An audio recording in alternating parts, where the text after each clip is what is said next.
High, আমি মনীষা। আগের পার্টে তোমাদেরকে দেখিয়েছিলাম গঙ্গা স্নান করে কিছু কেনাকাটা সেরে এবার রওনা দিয়েছি বাড়ির পথে। আর সত্যি কথা বলতে সেদিন পড়েছিল মারাত্মক গরম, আর তার মতো রোদ উঠেছিল।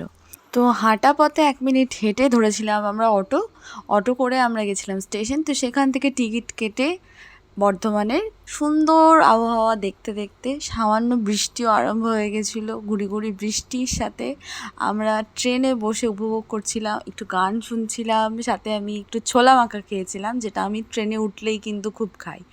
হ্যাঁ, তো নেমে পড়েছি আমরা আমাদের বর্ধমান স্টেশনে। এবার আস্তে আস্তে আবারও টোটো ধরে এবার বাড়ি যাওয়ার পালা। এত গরমের মধ্যেও বর্ধমান স্টেশনে আমাদের এক্সেলেটরটা খারাপ হয়ে যাওয়ার কারণে সিঁড়ি দিয়ে আমাদেরকে নামতে হয়।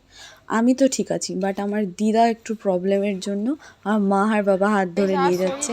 আর আমি টোটোয় বসে বসে তোমাদের সাথেই গল্প করছিলাম, বলছিলাম যে শরীরের অবস্থা খুব খারাপ, ভীষণভাবে টায়ার্ড আমি, ভীষণ টায়ার্ড। তো এই তো চলে এসেছি বাড়ির রাস্তায়। দেখা হচ্ছে নেক্সট কোনো মিনি ব্লগ।